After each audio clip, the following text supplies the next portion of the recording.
Ini Ramadan lagi di mana itu? Ayo, lagi di mana? Di luar rumah atau di dalam rumah? Di rumah, Pak. Oke.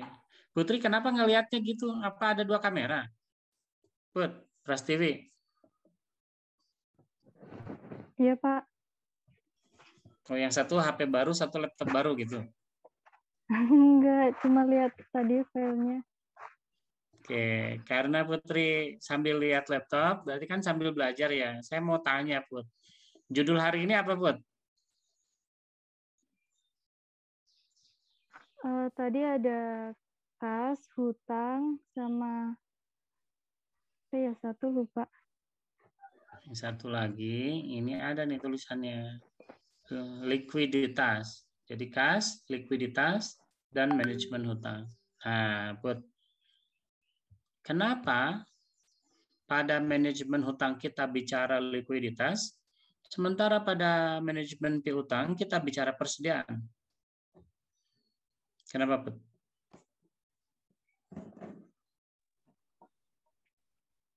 Kalau hutang, kita bicara likuiditas soalnya gimana kemampuan kita membayar hutang. Terus kalau piutang, kenapa persediaan? soalnya kalau kita punya piutang, itu kan otomatis persediaan kita juga dipengaruhi. Oke, bukan dipengaruhi, mempengaruhi. Jadi keberadaan persediaan, jadi kalau Anda mau mempelajari tentang manajemen piutang, jadi apa saja yang mempengaruhi manajemen piutang gitu ya. Jadi Anda membuat skripsi, determinasi manajemen piutang, maka determinasi manajemen piutang itu rasio-rasio yang digunakan adalah rasio-rasio persediaan. Kan persediaan banyak, sedikit, mampu disediakan, masih tersedia banyak, itu mempengaruhi kemampuan kita memberikan piutang pada orang lain. Jadi judul itu jarang tuh saya nggak pernah dengar orang MKS bikin. Saya mau bikin buat bikin artikel iseng aja, buat ngasih contoh ke mahasiswa gitu. Jadi kalau ngerjain skripsi itu jangan terlalu serius. Hari ini misalkan kita bicara soal manajemen hutang, dan ternyata manajemen hutang itu dipengaruhi oleh rasio-rasio likuiditas. Jadi kalau manajemen piutang itu dipengaruhi oleh rasio-rasio persediaan, kalau hari ini dipengaruhi oleh likuiditas.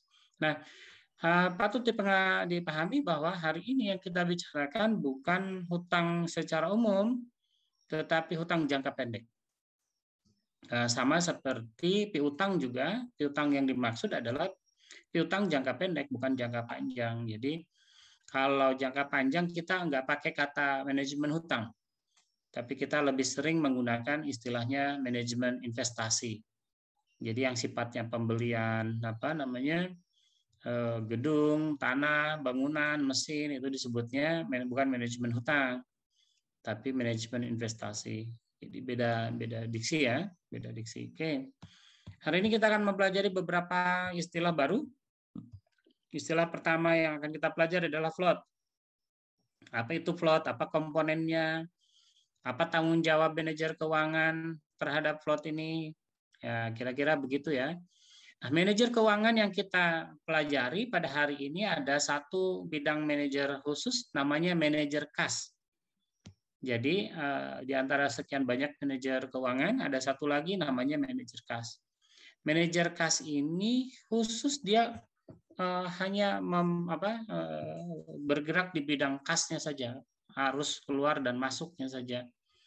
Jadi dia tentu tugasnya mulai dari bagaimana caranya mendapatkan uang, menyimpan uang itu dalam satu akun tertentu dan kemudian mencairkannya.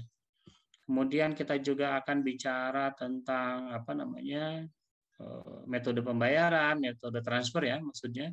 Kemudian bagaimana keadaan surplus dan bagaimana keadaan defisit pada kas, apa yang harus dilakukan oleh seorang manajer kas. Saudara sekalian, jadi secara umum manajer kas itu tugasnya pertama adalah menerima pembayaran dari pelanggan. Jadi manajer kas itu menerima pembayaran dari pelanggan, kemudian melakukan pembayaran pada pemasok. Jadi terima uang dari pelanggan, kemudian membayar pada pemasok. Nah, karena biasanya semua transaksi itu menggunakan prosedur perbankan, maka di akhir bulan biasanya manajer kas itu mengerjakan rekon. Biasa disebut rekon atau rekonsiliasi. Jadi rekonsiliasi itu adalah membandingkan catatan keuangan perusahaan dengan catatan keuangan di bank. Itu tujuannya ada yang salah nggak, ada yang kurang nggak, atau apa itu ya. Itu rekon itu tujuannya itu, memastikan itu. Nah, manajer kas itu kalau kita lihat ya, kok mirip dengan bendahara? Benar. Jadi definisi dari manajer kas itu bisa kata gantinya bendahara. Jadi kalau di perusahaan atau di kantor ada bendahara, nah dia manajer kas.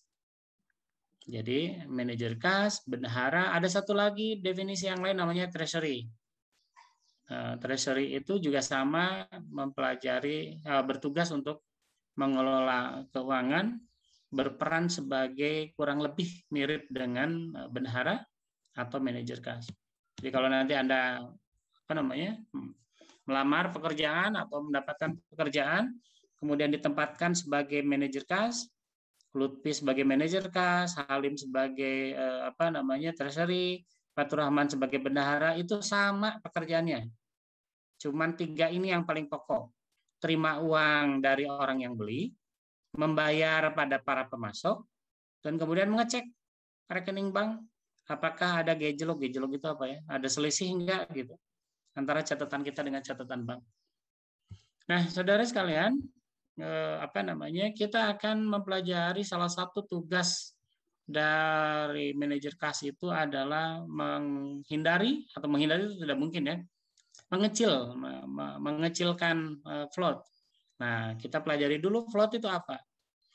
Float itu bisa diterjemahkan mengambang, mengapung, atau tertunda, boleh ya, mengambang, mengapung, tertunda, itu terjemahannya sama. Float itu artinya keadaan ketika dana dikirimkan oleh pembayar kepada seseorang, tetapi seseorang itu belum bisa menggunakan pembayaran itu. Jadi float itu bisa Anda sebut keadaan, float itu bisa juga disebut waktu. Jadi bisa mengacu pada waktu, bisa mengacu pada keadaan. Keadaan atau waktu ketika dana yang dikirimkan oleh seorang pembayar, tetapi dana itu tidak bisa digunakan oleh penerima pembayaran. Nah, itu disebutnya float. Nah, float itu, keadaan itu, atau waktu yang terjadi itu, ada 4 komponen float itu. Pertama, mail float. Mail float itu seperti apa? Mail float itu begini. Mail float itu keadaan ketika saya mengirimkan ke Lutfi produk saya sepatu. Jadi saya memproduksi sepatu ke Lutfi. Lutfi sedang ada di Yogyakarta. Saya jual sepatu ke Lutfi 1 kontainer. Kemudian Lutfi membayar pada saya. Jadi Lutfi membayar ke saya, itu lazimnya dibayar menggunakan cek. Jadi lazimnya pembayarannya menggunakan cek. Kemudian cek itu dikirimkan oleh Lutfi menggunakan pos, menggunakan JNE, menggunakan apa lagi? Tiki. Ya kira-kira perusahaan pengiriman dokumen lah. Nah, proses pengiriman itu kan butuh waktu. Ya paling cepat kalau sekarang kan pengiriman itu 1 hari. Paling lambat rata-rata 3 hari lah saya kira ya pengiriman dokumen itu. Nah, proses lamanya pengiriman surat cek tadi, surat yang berisi cek, dokumen yang berisi cek itu mengakibatkan float, mengakibatkan penundaan saya menggunakan dana itu. Nah, itu mail float. Yang kedua, proses float. Sesudah Lutfi kirim cek tadi, kemudian ke saya melalui melalui surat, melalui pos, itu ketika sampai ke perusahaan saya, biasanya yang terima adalah satpam di depan. Jadi biasanya yang terima dokumen-dokumen itu satpam. Dari satpam sesudah dikumpulkan gitu ya, semua dokumen-dokumen itu, siang hari baru dimasukkan ke resepsionis. Bisa juga langsung dari satpam begitu terima ke resepsionis, terima langsung ke resepsionis. Di resepsionis semua surat itu dibuka, amplopnya dibuka, suratnya, kemudian dicek isinya apa. Biasanya sesudah proses pengecekan pada resepsionis, atau Anda nyebutnya apa ya, resepsionis itu front office ya. di depan itu, jadi bagian depan atau CS atau apalah yang kira-kira ada di depan, orang yang ada di depan sekali perusahaan itu apa Anda menyebutnya? Front office kah, resepsionis kah, penerima tamu kah, yang sejenis itu. Atau bagian kesekretariatan kalau di kantor pemerintah. Jadi kalau Anda ke kantor Kemenag, ke kantor kabupaten, kantor wilayah, di depan itu suka ada orang duduk berdua, bertiga itu, dia resepsionis, nah fungsinya itu kesekretariatan. Mereka kemudian membuka suratnya, dilihat isinya, kemudian dibaca. Oh, isinya cek. Kalau cek sesuai SOP harus dikasihkan ke direktur keuangan atau kepala bagian keuangan. Kasihinlah pakai memo. Jadi tulis memo ya. Diklik memonya, dihektar ke situ, ditulisin. Memo, cek. Untuk direktur keuangan dari PT titik-titik, dari PT Lutfi Reja Pahlevi gitu. Sesudah itu nyampe ke direktur keuangan. Dari direktur keuangan, oh ini, cek yang harus dikonsolidasi dulu di manajer kas. Ditulis di situ. Memo lagi. Jadi memonya 2 sekarang. Pertama dari resepsionis, kedua sekarang dari dia, dari kepala bagian keuangan atau direktur keuangan. Ditulisin. Ini cek untuk manajer kas. Sampailah ke manajer kas. Jadi butuh waktu tuh dari satpam sampai ke manajer kas. Biasanya paling lama sehari. Jadi SOP-nya biasanya sehari. Ada beberapa kantor pemerintah, kantor swasta juga ada, menetapkan SOP surat di lingkungan internal itu tidak lebih dari 3 jam. Jadi ada beberapa perusahaan atau lembaga pemerintah tidak boleh lebih dari 3 jam katanya. Jadi surat dari satpam sampai ke orang bersangkutan itu tidak boleh lebih dari 3 jam. Jadi resepsionis tidak boleh menunda-nunda surat. Wah Pak, capek Pak, kantor saya 21 lantai gitu ya. Saya lebih baik kumpulin dulu, nanti siang baru saya sampaikan. Nah, kalau penting gimana? Nah, apalagi untuk urusan cek. Cek itu jangan sampai terjadi float atau terjadi penundaan. Maka kemudian langsung dikasihin. Biasanya sekarang umumnya paling lama itu 3 jam. Jadi proses float itu 3 jam. Berikutnya ada satu lagi float ini, namanya ketersediaan float. Nah, jadi tadi si cek yang Lutfi kasih itu sudah sampai ke manajer kas saya. Manajer kas saya senang, wah dapat duit nih dari pengiriman sepatu 1 kontainer ke Lutfi. Kemudian dia ke bank. Jadi si manajer kas ini berangkat ke bank mencairkan ceknya. Di bank, petugas bank bilang, Pak, ceknya nggak ada uangnya. Gitu.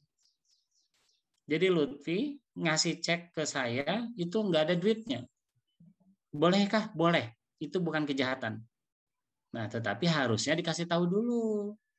Jadi Lutfi itu harusnya ngasih tahu dulu ke manajer kas saya itu, di telepon lah, di WhatsApp lah, di apa. Ini cek nanti hanya bisa dicairkan tanggal 15. Namanya cek mundur istilahnya. Jadi si ceknya itu hanya bisa cair pada tanggal tertentu. Nah, itu karena ketersediaan uang di Lutfinya terbatas, nggak cukup uang. Jadi ngutang dulu. Jadi Lutfi ngutang ke saya, maka dianggaplah itu sebagai piutang. Kemarin kan begitu kan? Nah, itulah yang piutang itu disebabkan karena ketersediaan uang cash di Lutfi itu terbatas. Nah, berikutnya clearing. Clearing float ini begini. Tadi si manajer kas saya dapat uang kan, dapat cek kan dari Lutfi. Dia datang ke bank mau mencairkan penjualan sepatu totalnya 2,5 miliar misalkan. Ya, ini bang, saya mau bawa uang 2,5 miliar. Saya dapat cek dari Lutfi mau saya cairkan sekarang, cash uangnya, mau dibawa dalam bentuk cash. Bank tentu saja kaget.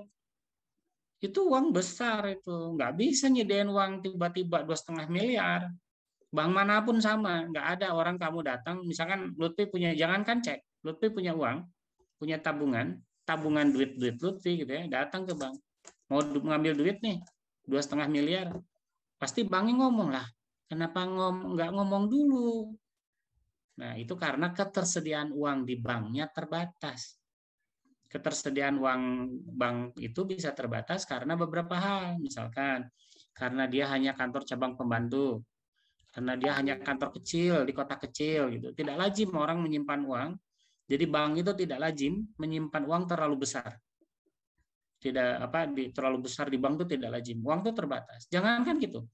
Lutfi mau ngambil uang misalkan 50 juta aja, ngambil 50 juta ke bank, itu belum tentu semua bank mau. Mereka maunya ngambil uang sekian puluh juta tertentu ya, atau sekian ratus juta tertentu, begitu. Saya dulu sering ngambil uang ke bank itu, dulu waktu masih awal-awal tahun 2010 ya, 2010 itu saya ngambil uang 25 juta, nggak ngomong dulu dimarahin sama banknya. Pak, kalau bisa ditelepon dulu Pak, katanya Bapak mau ngambil uang, takutnya uangnya kurang, katanya gitu. Jadi biasanya dulu begitu. Kalau sekarang mungkin sampai 100 juta masih bisa. Tapi di atas 100 juta harus telepon dulu. Itu maksudnya ya, ketersediaan uang di bank itu terbatas. Jadi akibatnya terjadi float, penundaan. Jadi uangnya ngambang tuh. Float itu kan mengambang, mengapung gitu ya. Uangnya udah diberangkatkan dari sananya, sudah sampai ke tangan kita buktinya, tapi kita nggak bisa menggunakannya. Maka tidak bisa dianggap sebagai sudah menerima uang. Nah itulah 4 komponen float. Jadi float itu bisa terjadi karena mail float, proses float, ketersediaan float, clearing float. Bisa karena keempat-empatnya, bisa karena salah satu, salah dua, dan salah tiganya. Tapi biasanya keempat-empatnya itu memang terjadi. Nah, saudara sekalian, tadi kita bicara bahwa pekerjaan manajer kas itu yang utama itu ini, menerima, membayar, rekon. Ada pekerjaan lain dari pekerjaan manajer kas, tapi bukan pekerjaan utama, tapi ada hubungannya. Pertama, hubungan keuangan. Tadi kalau kita lihat bahwa pekerjaan manajer kas itu berhubungan. Manajer kasnya Lutfi tadi berhubungan ketika dia mau kirim uang, kan kepada pihak ketiga kan, pada bank.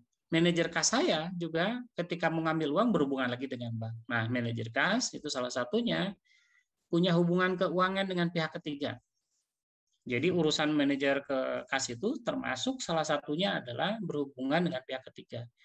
Misalkan ya, kemarin yang praktek di kantor Kemenag siapa tuh? Saya lupa kemarin itu siapa aja ya. Ada yang praktek di kantor Kemenag? Lutfi sama siapa? Saya Pak Salwa. Salwa, oke Salwa. Salwa tahu bendahara di situ nggak? Di kantornya? Kantor apa Salwa dulu? Di kantor Sleman, Pak.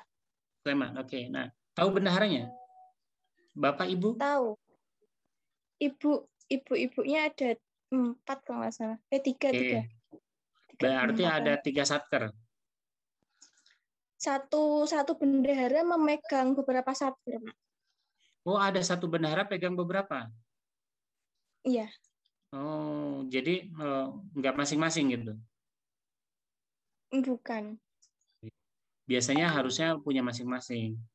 Jadi misalkan kayak di PEBI ya, di PEBI itu kan satker. Dia punya bendahara sendiri, fakultas kita itu. Fakultas lain juga punya. Nah, Salwa, waktu itu yang suka ke bank ambil uang siapa?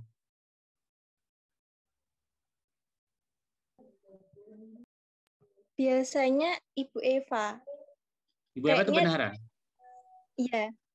Nah, jadi salah satu tugas dari bendahara atau manajer kas itu adalah berhubungan dengan bank. Bolehkah diwakilkan? Boleh sih sebetulnya, tetapi berbahaya. Karena uangnya kan besar ya, sifatnya uangnya besar. Kalau kantor kalau kantor level kabupaten biasanya paling kecil 50 juta, paling besar 100 juta ngambil uangnya. Nah, kalau misalkan coba gini, kata Bu Eva tuh, Salwa, ini tolong ya ambil uang ke bank gitu. Pas lihat ceknya 100 juta, kata Salwa, lumayan. Udah aja selesai PKL-nya, nggak perlu balik lagi. Ya kan, sekali ngambil uang segitu. Tanya ke Bu Eva, coba. Bu Eva, sekali ngambil uang ke bank berapa? Pasti sekitar segitu. Paling kecil 50. Jarang 50 kantor kabupaten. Biasanya sekitar 100 sampai 150. Nah, jadi karena besarnya uang itu nggak dititip-titip biasanya. Mereka yang langsung yang ngerjain. Nah, tentu biasanya ada pengawalan. Kalau perusahaan besar ya, perusahaan besar itu ngambil berapa miliar misalkan, itu biasanya pakai pengawal. Nah, Jadi itu pakai dia salah satunya pekerjaannya itu berhubungan dengan orang pihak ketiga. Nah, yang berikutnya si bendahara tadi itu dia harus memperkirakan arus kas. Jadi kalau Salwa tanya ke Bu Epa sekarang Bu Epa pegang uang berapa? Dia pasti tahu. Terus minggu depan akan ada kegiatan apa? Dia pasti tahu. Jadi dia mampu memperkirakan kapan butuh uang berapa, ada berapa. Makanya ini berhubungan dengan manajemen informasi. Dia paling lengkap. Bendahara itu memiliki informasi paling lengkap tentang organisasi. Karena organisasi kan nggak bisa jalan kalau nggak ada uang. Jadi data tentang apapun di organisasi itu, di perusahaan itu, bendahara atau manajer kas pasti tahu. Nah, tetapi dia punya tanggung jawab besar satu ini. Jadi manajer kas itu karena dia punya kemampuan memperkirakan arus kas, karena dia memiliki informasi yang luas, maka dia harus juga memperkirakan apakah uang di tangan dia itu akan defisit atau surplus. Kalau misalkan dia defisit, maka kewajiban manajer kas juga untuk cari pinjaman. Misalkan begini kasarnya ya, kasarnya. Bu Epa itu harus bayar listrik.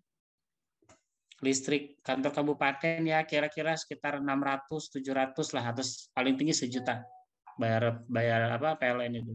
Nggak ada duitnya, Bu Epa nggak punya uang. Berarti kan sekarang uangnya nggak punya kan?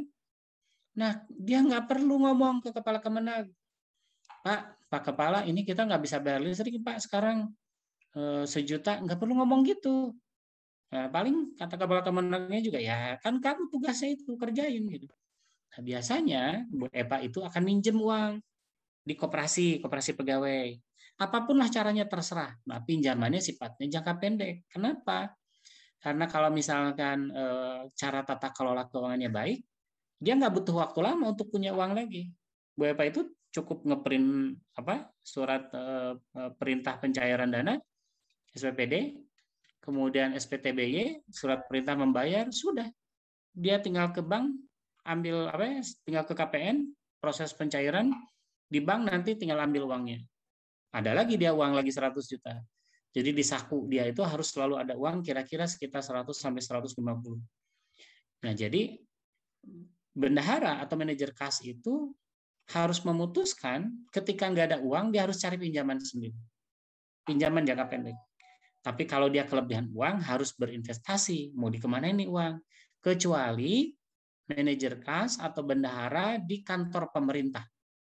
Jadi di kantor pemerintah tidak boleh bendahara atau manajer kas melakukan tindakan investasi. Jadi kalau uangnya surplus gimana? Simpan. Kemudian di akhir tahun diserahkan pada negara dalam bentuk silva. Sisa lebih anggaran. Gitu ya. Tetapi kalau dia perusahaan swasta, maka dia berkewajiban untuk berinvestasi. Misalkan Fahmi jadi bendahara nih Fahmi. Fahmi jadi bendahara di apa yang biar kerennya di BPKH. Amin. Nah, Fahmi ditempatkan di BPKH. Jadi bendahara, uangnya sisa itu.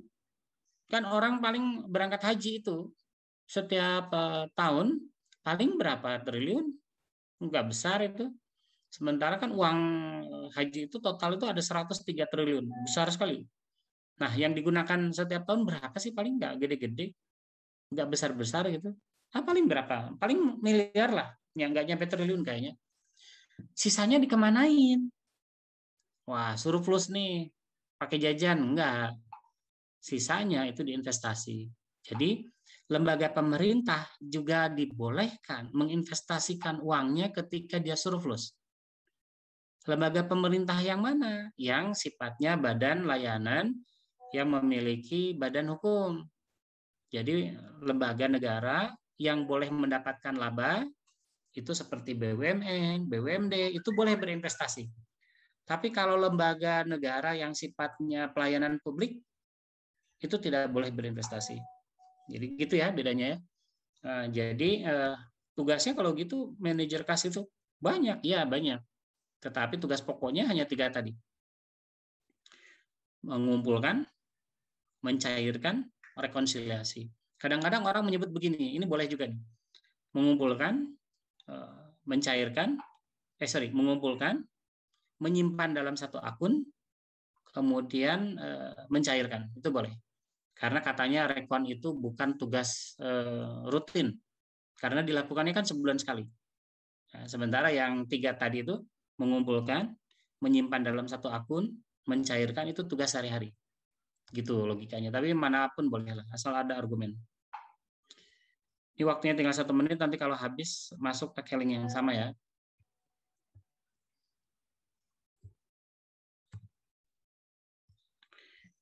Jadi, atas dasar itu maka manajer kas itu harus menentukan 2 hal ini. Pertama, apakah perusahaan yang Anda kelola, yang Salwa kelola, itu surplus atau defisit?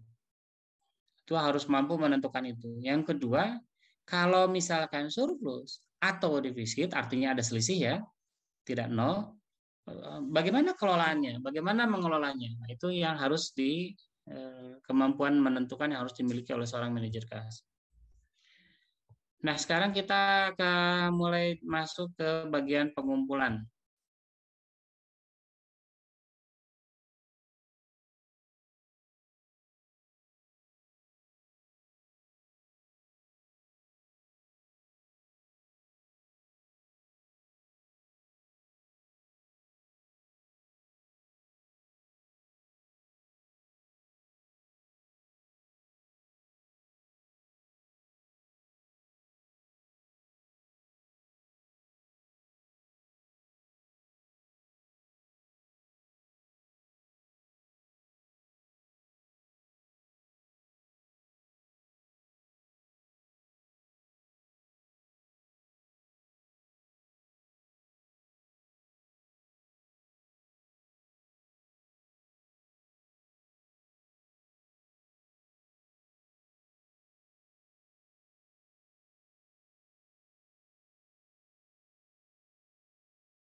Yang salah.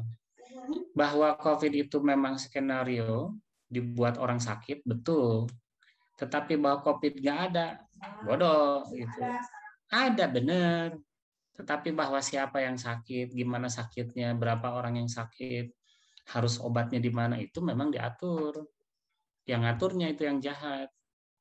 Nah, yang jadi masalah, yang ngaturnya itu skala global, perusahaannya banyak, penjahatnya banyak. Memang kalau mau ngelawan juga ya harus siap-siap seperti Bu Siti. Dia aja sampai kayak di penjara kan. Kan sebetulnya susah ngebuktikan korupsi dia yang alat kesehatan itu. Dia nggak terima uang sebetulnya. Tapi ya itu dia, penjahatnya banyak. Kalau mau jadi orang jujur, siap-siap melawan banyak orang. Udah masuk semua belum ini? Tadi perasaan lebih baik. Oke. Oh ya, besok saya mau ini. Man kamu nggak ada gambarnya. Man, udah kelihatan. Besok saya itu ikut ujian lagi Saya mau ngasih contoh pada anak muda. Terus saya aja yang udah kakek-kakek masih nyari pekerjaan. Besok saya ikut testing. Adalah salah satu testing di salah satu kementerian. Ini jadi apa ya? Kayak jadi penyuluh lah kira-kira. Apa ya? Bukan penyuluh. Fasilitator. Jadi ada kebijakan pemerintah tertentu yang harus dijelaskan pada pegawai di kementerian ini. Pegawai kementerian ini jumlahnya ribuan orang. Nah, nanti kita baca peraturan pemerintah yang harus dijelaskannya, kemudian kita ajarkan pada banyak orang. Ya kan lumayan ada honornya nanti buat jalan-jalan lagi. Soalnya saya kasihan itu ngelihat anak muda zaman sekarang itu. Kok malas sekali ya, nggak wira swasta nggak mau. Saya wira swasta usia 17 tahun. Mencari kerjaan juga nggak mau. Ya susah.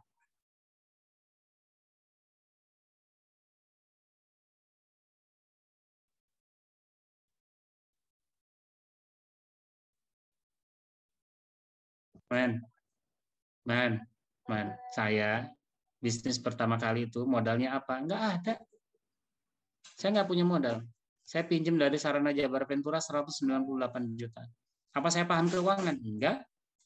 Saya kan orang matematik. Orang matematik nggak ngerti itu. Yang penting jalan dulu. Ya kalau misalkan gagal, ya innalillahi. Ya belum rezekinya. Coba dulu deh ya. Kalau ngelamar pekerjaan, emang ini yang lucu hari ini. Saya ngelamar pekerjaan hari ini untuk bidang ekonomi. Besok saya testing nih. Yang dites itu ada 2. Satu pedagogik, kemampuan mengajar.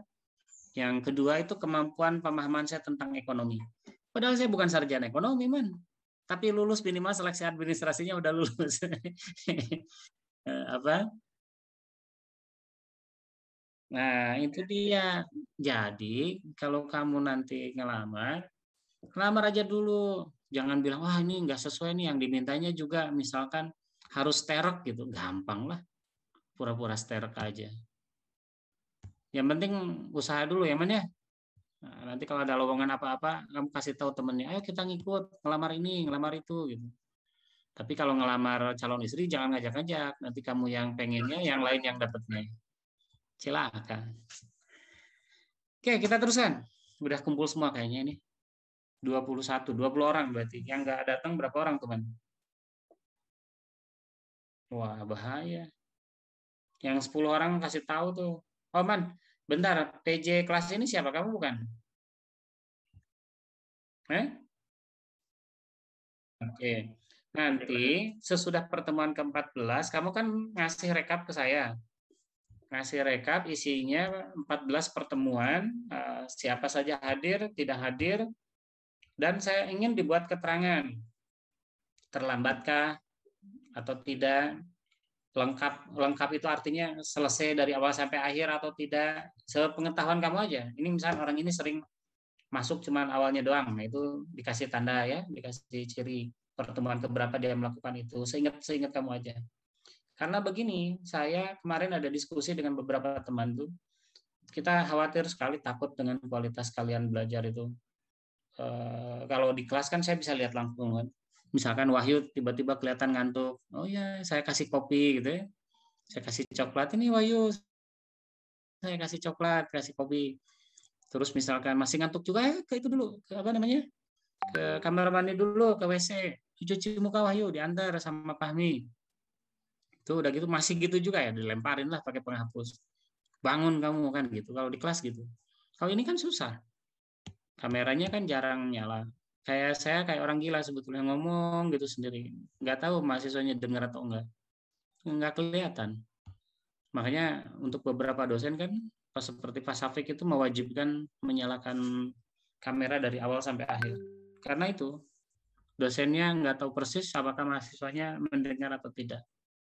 Oke, kita kembali lagi ke laptop. Gini, tujuan utama pengumpulan itu apa sih? Pengumpulan sendiri apa? Pengumpulan itu artinya proses mengumpulkan cek atau transfer atau pembayaran dari para pelanggan pada kita.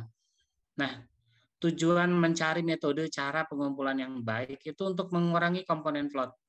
Jadi, bagaimana caranya agar kita mengumpulkan pembayaran itu mengurangi serendah-rendahnya komponen plot yang 4 tadi itu. Nah, kemudian selanjutnya,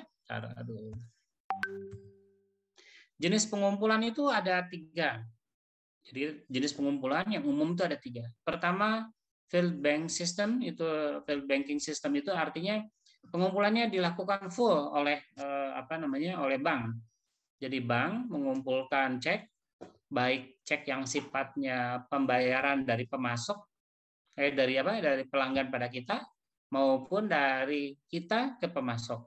Jadi saya misalkan mau bayar ke pemasok saya, misalkan tadi kan produksi saya sepatu tuh, terus saya mau bayar kulit, bayar lem, bayar apa segala macam, saya kasihin ceknya ke bank, biar bank yang urus. Pun begitu, orang-orang yang bayar ke saya juga nggak perlu kasih uang ke saya deh, ke bank aja langsung, bank yang ditunjuk. Nah, mereka yang ngatur. Ini field bank system. Yang kedua, ada pengumpulan berbasis surat yang kayak tadi tuh. Jadi cek-ceknya kemudian dikirim melalui Tiki, melalui JNE, melalui pos, kemudian terakhir adalah sistem elektronik. Ini sistem yang sangat maju, sedang berkembang sekarang, sedang berkembang pesat gitu ya. Ada sistem pembayaran elektroniknya melalui GoPay, melalui Dana, melalui Oppo, melalui apa lagi? Banyak sekali sekarang. Pemahamannya sederhananya begini. Tadi kan ada transaksi pembayaran. Pembayarannya itu kalau misalkan pakai Gojek kan harusnya logikanya gini. Saya membayar ke driver kemudian membayar pada orang yang beli. Nah, kalau misalkan itu dilakukan, tentu ongkos drivernya jadi 2 kali dong bolak-balik. Pertama ngambil barang, kasihin ke saya, kemudian dari saya kasih uang, dia balik lagi ke sana. Mungkin kalian bisa berargumen, ya jangan gitu. Awal aja bayarnya. Jadi si driver bayar ke si tukang Indomie kemudian ngasih Indominya kemudian dikasihin ke saya. Saya bayar ke si driver. Ya, tapi kan kejadian yang terjadi apa yang sering terjadi?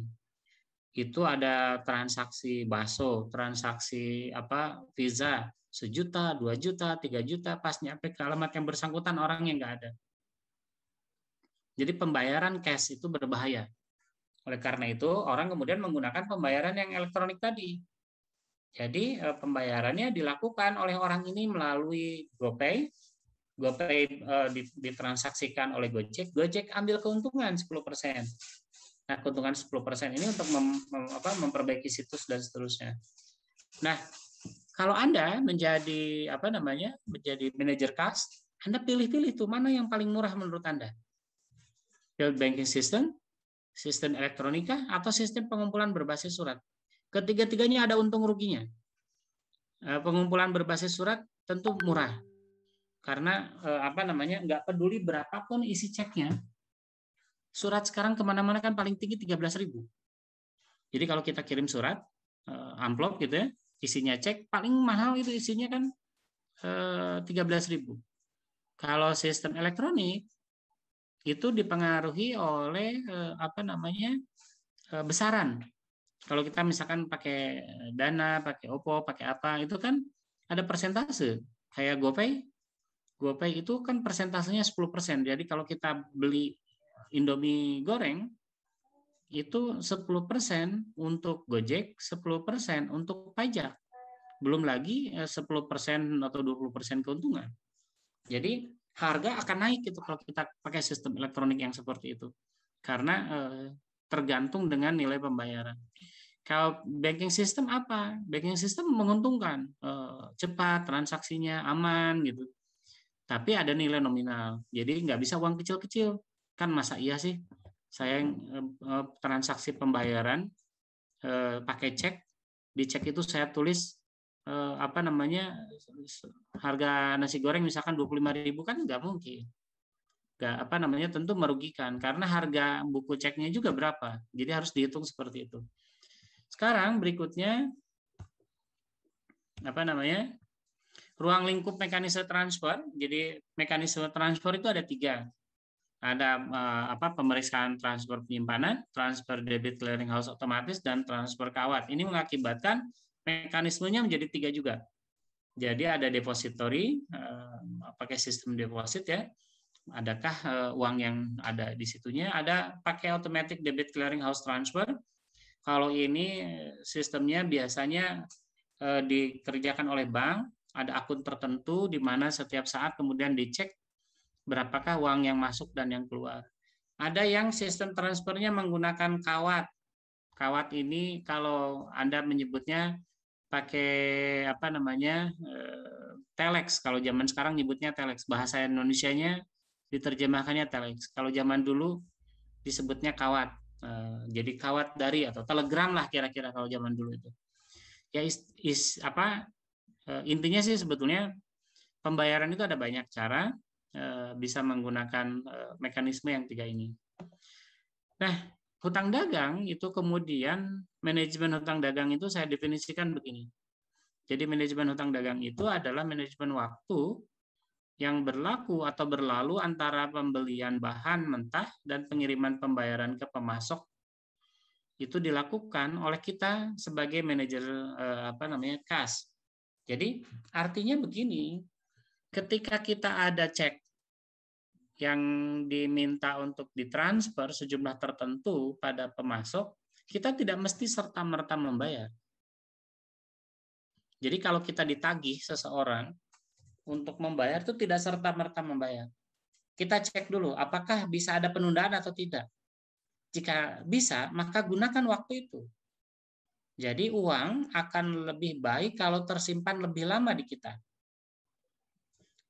Kalau misalkan memang ada diskon misalkan si pemasok bilang begini, kalau pembayaran dalam jangka waktu 2 hari sudah dibayar, diskon 5%. Hitung tuh, mana yang lebih menguntungkan.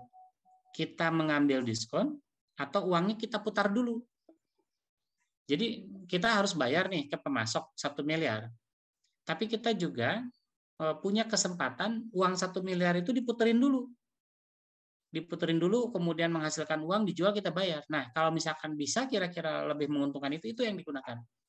Hati-hati, yang dimaksud dengan penundaan pada pembayaran bukan artinya menunda tidak membayar, bukan. Jadi artinya penundaan dalam pembayaran itu artinya misalkan kita diberikan jatah untuk pembayaran itu 10 hari. Ya bayarlah hari ke-9 atau hari ke-10. Tapi bukan berarti boleh membayar pada hari ke-11, ke-12, ke-13, dan seterusnya. Itu tidak etis. Jadi yang dimaknai sebagai manajemen hutang itu adalah menunda pembayaran, tetapi dalam etika tertentu tadi. Menunda sesuai dengan kurun waktu yang diminta oleh para pemasok tadi itu. Jadi bukan berarti harus nunda-nunda pembayaran ya. Jadi benar bahwa kalau bisa utang itu jangan dibayar cepat-cepat, itu benar. Tetapi pada kurun waktu yang sudah disepakati.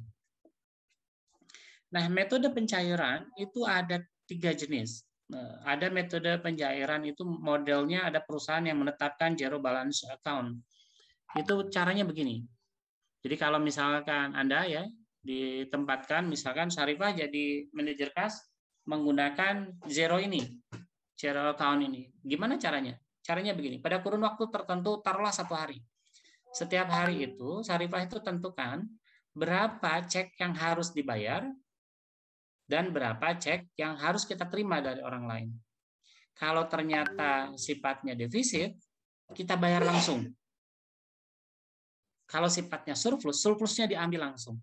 Itu zero. Jadi artinya pada kurun waktu tertentu, tanggal tertentu, itu harus 0 di rekening itu. Nah, ini biasa dilakukan oleh kantor-kantor pemerintah. Kantor pemerintah biasanya 0. Nah, kemudian ada control disbursement. Itu yang kayak gimana? Kalau kontrol itu begini. Kan tidak semua cek yang masuk itu harus dibayar cepat-cepat. Boleh ditunda kan, kata saya tadi. Nah, kalau yang kontrol tuh kita kontrol dulu. Bank ngasih tahu ke kita.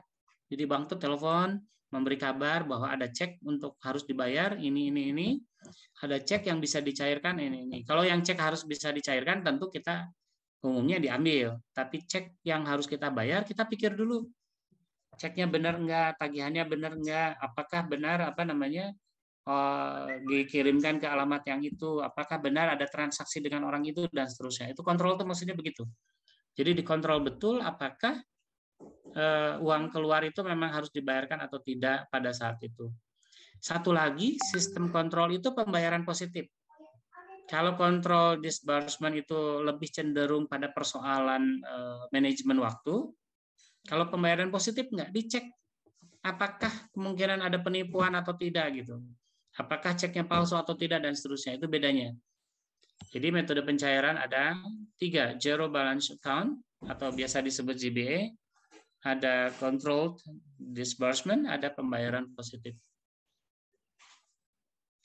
Nah, tadi saya katakan bahwa mungkin sekali ada penipuan atau tindak kejahatan terhadap pembayaran atau transfer, terutama pada yang sifatnya kredit atau cek. Jadi dua-dua sifat pembayaran ini, baik cek maupun kredit itu sering ada penipuan. Nah, bagaimana untuk menghindari ini? Bagaimana kita sebagai manajer kas melakukan tindakan pencegahan? Pertama, tindakan pencegahan pertama adalah tindakan pencegahan internal.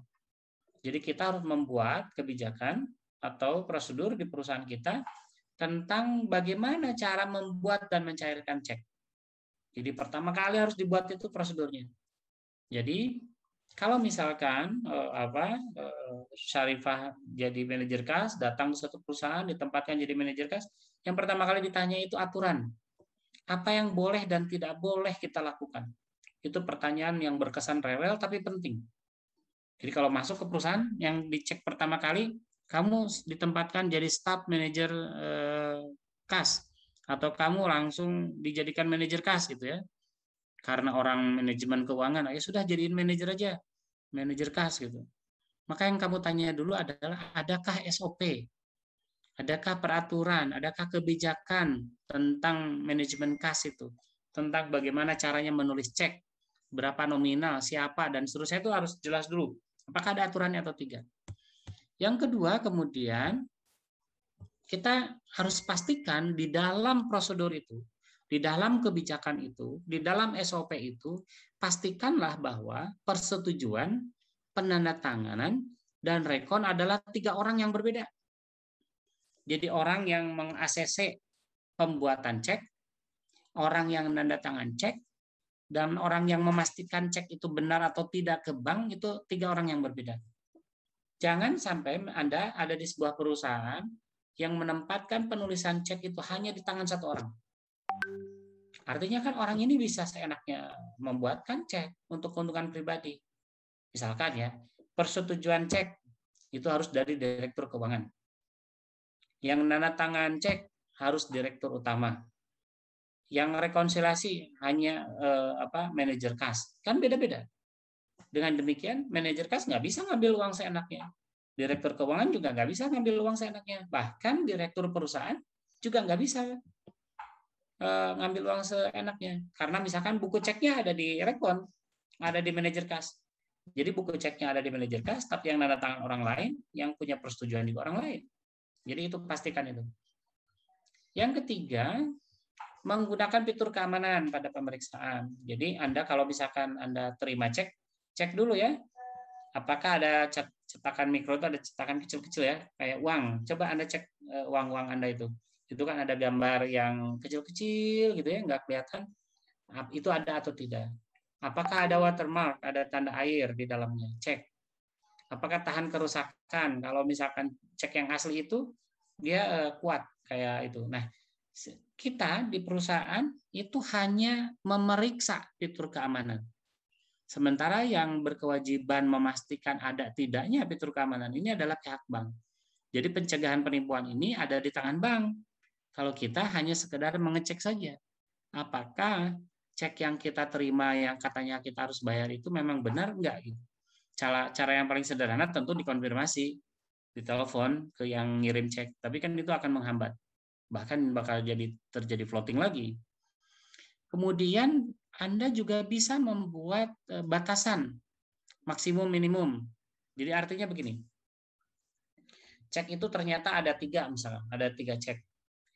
Kalau misalkan kalau manajer kas hanya boleh menandatangani cek di bawah 25 juta.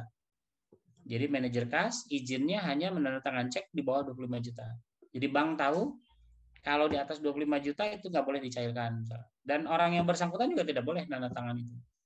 Kalau kepala bagian misalkan paling tinggi 250 juta. Atau misalkan direktur boleh di atas 250. Pokoknya ada batasan. Yang kemudian yang berikutnya nomor 5, kita menggunakan layanan pembayaran positif. Jadi artinya cek kita itu yang kita harus bayar ke orang lain itu sudah dipastikan. Tidak ada penipuan, tidak ada fraud, tidak ada segala macam. Nah, yang terakhir, cara pencegahan dari penipuan cek ini, kita bisa mulai menggunakan, atau perusahaan kita bisa mulai menggunakan metode pembayaran elektronik. Ini relatif lebih aman, karena tidak ada proses, kita tidak tahu uangnya kemana, atau kita juga punya kepastian membayar kemana. Nah, saudara sekalian, itulah yang kita pelajari hari ini, tentang bagaimana caranya menjadi seorang manajer kas. Seseorang yang memiliki hak dan kewajiban untuk membuat kebijakan hutang jangka pendek. Baik, ada pertanyaan? Mana? Oh ya.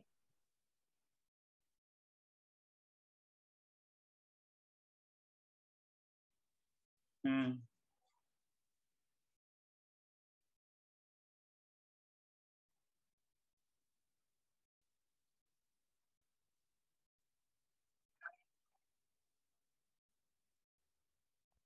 Ada dan harus nol. Jadi man gini man. Gini man. Uang di rekening pemerintah itu harus selalu nol. Jadi tidak boleh ada uang. Jadi bahkan sejak tahun 2010 rekening kantor itu hanya boleh satu. Jadi waktu awal reformasi Undang-Undang Keuangan Negara, ada 3 Undang-Undang Keuangan Negara, waktu itu satu kantor itu bisa banyak sekali rekening. Jadi ini rekening apa bantuan, ini rekening apa, ini rekening. Kalau sekarang nggak boleh. Satu kantor itu hanya satu rekening. Jadi kantor pemerintah itu lebih rigid lagi. Dan uangnya harus nol pada akhir bulan. Jadi jangankan akhir tahun, akhir bulan aja harus nol. Nggak boleh ada uang di situ. Jadi setiap kali ada transfer masuk ke situ harus sudah diambil. Itu betul-betul nol. Kalau di swasta, nolnya dilakukan oleh bank. Jadi bank yang ngatur tuh, yang ngaturin gitu lah ya, yang ngaturin agar transaksi cek keluar dan masuk itu sifatnya nol. Kalau misalkan lebih, dia akan transfer ke rekening yang lain, rekening milik perusahaan. Nah, bedanya kalau misalkan di negara, uangnya harus diambil. Jadi tidak boleh nol karena uangnya harus diambil. Jadi di pemerintahan itu uang itu ada di tangan apa namanya, di tangan Ibu Epa kalau tadi di Sleman itu. Jadi kalau pemerintah itu ngirim uang 150 juta ke Sleman, si uang itu harus diambil dan disimpan di saku. Saku itu artinya nggak mesti saku beneran, bisa di apa lemari besi, bisa di mana gitu ya. Tapi artinya tidak boleh disimpan di bank. Gitu cara apa yang zero itu. Ada yang lain? Tadi siapa perempuan yang mau tanya? Saya Pak. Gimana, Piatun? Sebenarnya tadi yang pertama itu udah ditanyain Arman sama, tapi yang saya tanyain kedua itu ini Pak, tadi kan yang terakhir itu untuk tindakan pencegahan penipuan itu ada penggunaan metode pembayaran elektronik. Nah, apakah penggunaan metode itu sudah bisa, maksudnya udah pasti gitu mencegah penipuan Pak? Yang seperti yang kita tahu sekarang perkembangan elektronik itu kan sangat maju sekali, apalagi penipuan di bidang digital seperti ini, Pak. Gitu. Apakah metode ini mampu untuk mencegah penipuan seperti itu? Setidak-tidaknya bagi para pengusaha dia nggak terimbas. Nah, penipuan itu biasanya kalau misalkan elektronik yang tertipu itu lembaga pengelola. Jadi si orangnya itu nggak apa namanya nggak akan terkena penipuan. Nah, paling biasanya yang terkena penipuan adalah justru nomor rekening yang nggak ada sangkut pautnya sama sekali. Misalkan begini, Sarviatun itu punya kartu debit atau kartu kredit, kemudian dipakai untuk transaksinya Lutfi, padahal Sarviatun nggak tahu apa-apa. Nah, biasa karena ada pembajakan nomor rekening. Jadi, apakah kemudian itu diakibatkan karena kejahatan pada elektroniknya? Bukan, kan Sarviatunnya nggak terlibat. Dan nanti Sarviatun bisa mengajukan pada bank pernyataan tidak melakukan transaksi. Nah, kalau tidak melakukan transaksi, uangnya aman kan kalau begitu? Nah, begitu. Jadi yang pada elektronik itu sebetulnya yang paling sering terkena penipuan, bukan penipuan istilahnya. Yang paling sering terkena tindak kejahatan adalah lembaga-lembaga pengelolanya. Bukan kitanya sebagai pengguna. Pengguna itu relatif aman. Jadi kalau misalkan apa namanya Sarjatun bayar Gojek, beli nasi goreng gitu, beli nasi gorengnya 30.000 ya pasti dapat layanannya 30.000 lagi kan? Nggak mungkin dikirimin nasi goreng yang 100 ribuan itu kan nggak gitu. Jadi itu sama-sama diuntungkan. Biasanya begitu. Jadi elektronik itu relatif aman seperti itu. Sisi kejahatan itu selalu ada. Dan orang pasti akan menemukan cara untuk berbuat jahat. Hanya masalahnya bagi kita sebagai pengguna itu relatif aman. Gitu ya. Ada lagi yang lain? Makasih, Pak. Ya. Kalau nggak ada berarti saya yang nanya. Saya mulai Apa? Mm-mm.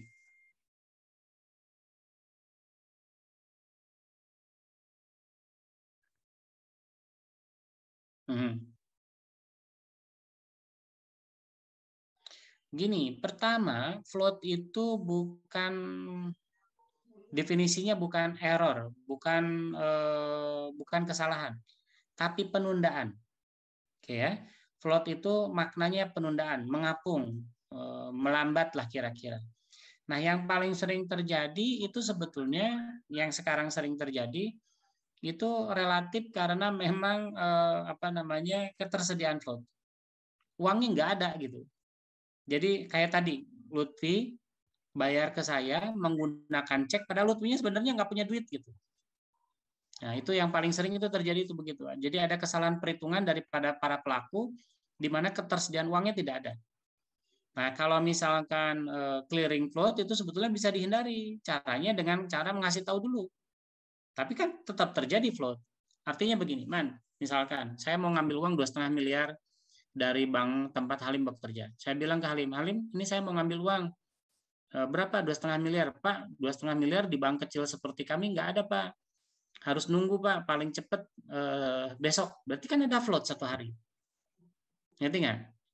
Apakah itu kesalahan? Bukan kesalahan. Yaitu kejadian saja gitu. Jadi ada kejadian yang mengakibatkan perlambatan penggunaan uang.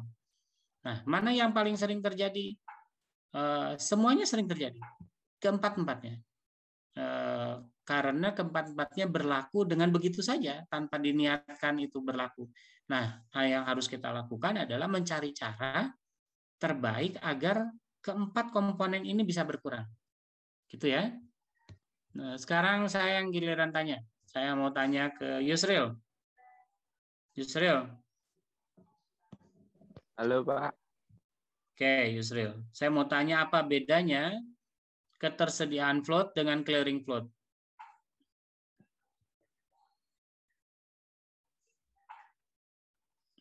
Yusril, nyalain kamera dulu deh.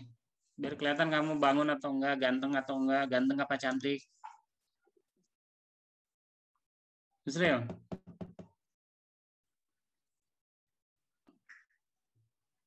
Yusril, kalau nggak ngomong aja saya keluarin dari kelas loh. Ayo ngomong. Ayo, apa bedanya ketersediaan float dengan clearing float?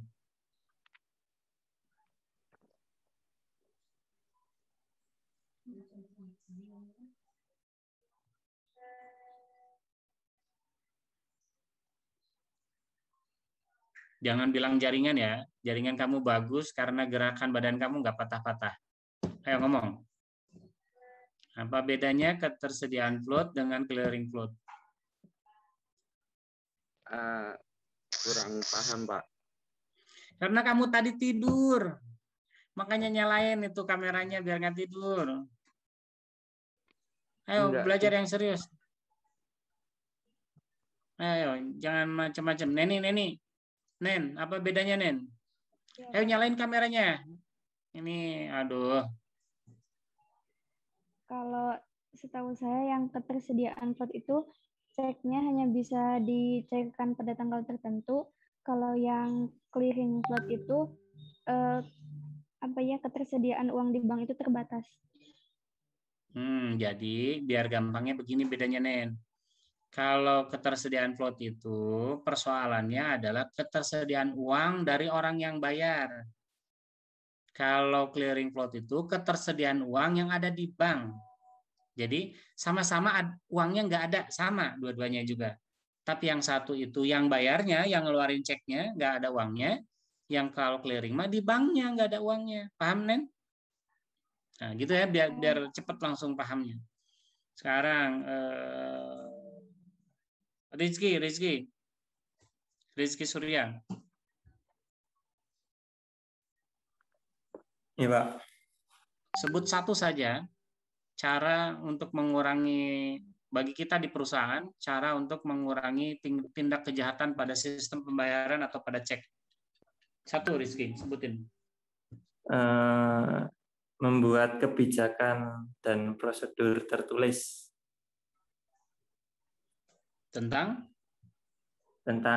seperti penulisan cek gitu. Tentang penulisan dan pencairan cek, itu ya harus lengkap. Jadi membuat kebijakan, keputusan atau SOP tentang penulisan dan pencairan cek. Oke, Milenia, Mil,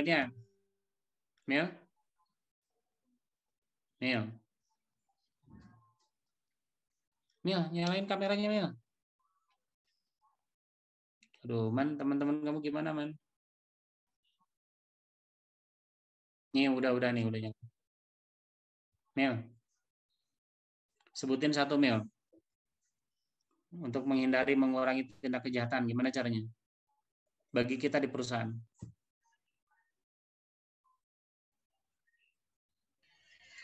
Itu Pak, menggunakan kayak fitur keamanannya gitu Pak pada ceknya itu. Nah, kayak dengan menggunakan tanda air kayak gitu.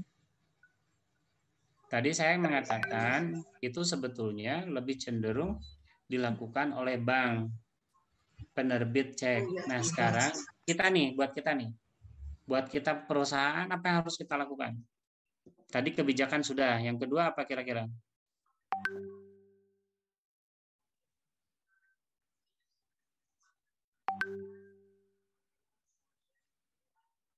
Oh, kenapa mukanya kayak orang mau nangis? Diputusin pacar? Enggak Pak, belum tahu. Mungkin tadi pas dijelasin saya yang izin ke belakang itu. Kirain wajahnya nangis kayak mau diputusin siapa gitu. Enggak, semangat Pak ke kelas Bapak ini, semangat sekali. Kamu Pan, sebutin satu Pan. Itu Pak, menggunakan layanan pembayaran yang positif Pak. Oke, apa tuh maksudnya? Itu kan diceritain tadi sebelumnya. Apa tuh positif itu gimana?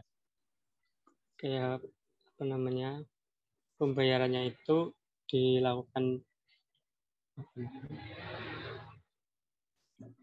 Pembayaran itu gimana? Pembayaran Bapak yang ceritanya tadi. Ya, kayak gimana? Jadi positif itu pembayarannya itu si ceknya itu udah dicek. Benarkah, sehatkah, ada fraudkah? Jadi sudah ada lembaga yang mengecek terlebih dahulu. Oke, Fahmi, sebutin satu nih, yang lain nih. Jangan sama. Oh, Pak.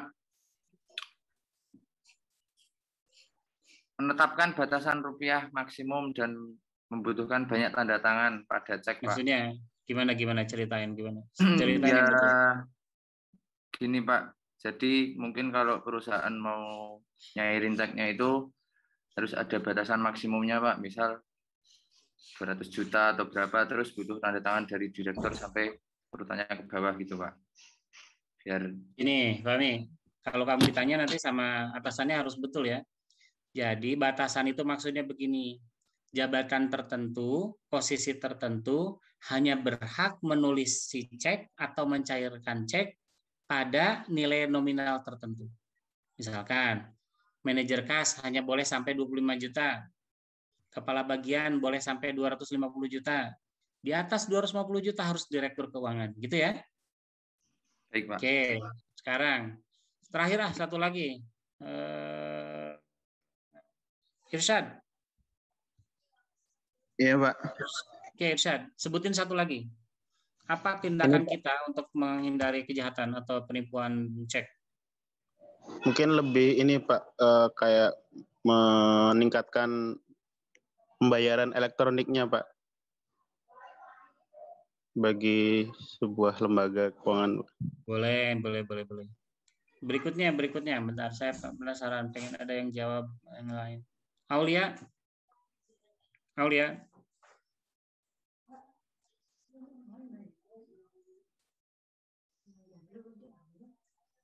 Kak.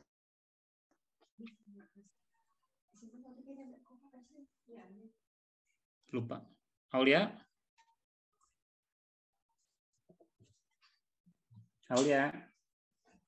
Mana Aulia nih? Pak.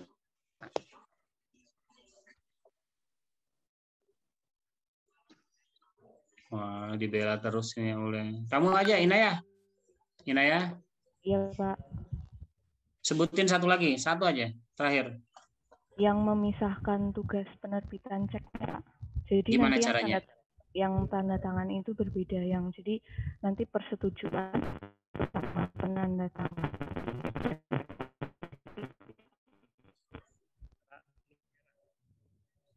Udah. Oh, kalau teman dekat nama panggilannya Ra. Ra apa itu?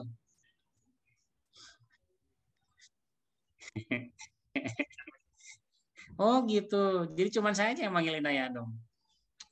Biarin lah. Saya mau panggil tetap Inaya aja. Ayo Ina, gimana? Yang tadi Pak, memisahkan, suara saya udah kedengeran belum? Kedengeran, gede. Memisahkan tugas penerbitan ceknya. Jadi nanti untuk yang persetujuan, terus penandatanganan sama rekonsiliasinya itu harus berbeda orang, Pak. Oke, Biar boleh tidak ya. Terjadi kesalahan gitu. Baik. Manipulasi dan lain-lain. Ini pertemuan ke-13. Besok adalah minggu depan adalah pertemuan ke-14. Pertemuan terakhir dalam memahami keuangan perusahaan tentang bagi hasil. Saya berharap Anda belajar banyak selama 1 semester ini, karena hakikatnya ini mata kuliah yang akan Anda praktikkan betul ketika nanti bekerja di perusahaan itu. Kalau Anda nggak paham, itu berat sekali. Saran saya, buku saya itu dibaca sampai dibawa tidur, dibawa ngeces, dibawa kan kalau kan duduk ya, duduk kan. Nah, sambil baca gitu ya. Kena air dikit-dikit nggak apa-apa. Yang penting dibawa kemana-mana. Pokoknya buku itu, buku saya buku siapapun, kecuali kitab jangan ya. Kalau kitab kuning tuh dibawa ke tempat jangan.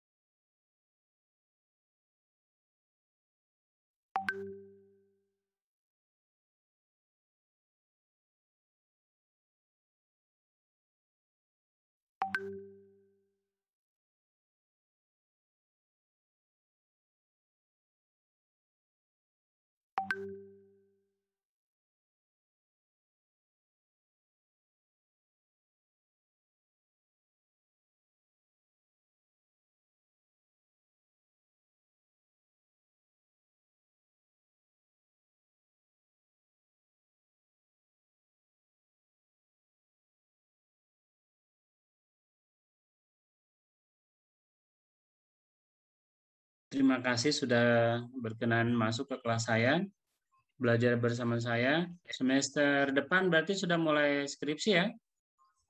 Semoga beberapa di antara Anda akan juga masuk lagi ke kelas saya, ngambil bimbingan skripsi dengan saya.